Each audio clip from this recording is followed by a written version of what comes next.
आज अगर यही ममता इस्लाम कबूल लेती तो ये धर्माचार्य जो बन रहे हैं और जो हैं, ये क्या कुछ बोलते तभी? आज वो सनातनी बच्चा सनातन में आ गया तो सबको पेट में दर्द हो गया। तो अंदर से तो मैं सन्यासी हुई, मैंने सब कुछ तो त्याग दिया और क्या कर सकती हूँ। लेकिन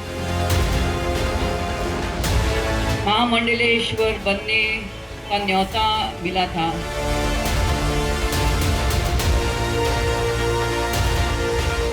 नब्बे के दशक की फेमस हीरोइन ममता कुलकर्णी इन दिनों जमकर सुर्खियों में छाई हुई है।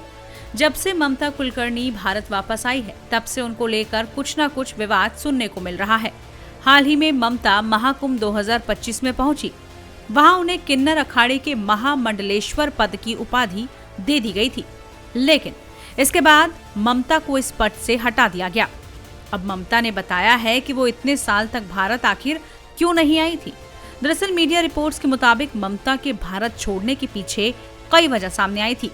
वहीं एक निजी टीवी कार्यक्रम में ममता ने इसकी वजह बताते हुए कहा कि मैंने 23 साल हिंदुस्तान में पैर नहीं रखा, क्योंकि मैंने संकल्प शक्ति ली थी कि जिसने मुझ पर आरोप लगाया वो आरोप सबसे पहले कोर्ट से क्लीन चिट मिलनी चाहिए।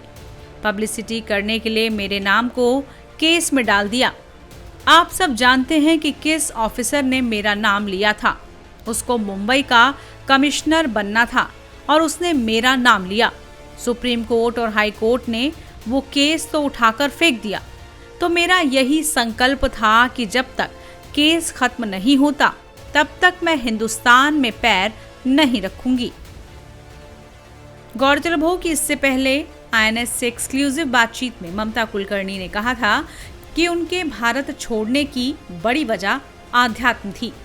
साल 1996 में उनका झुकाव आध्यात्म की तरफ हो गया और उसी दौरान उनकी मुलाकात गुरु गगन गिरी महाराज से हुई।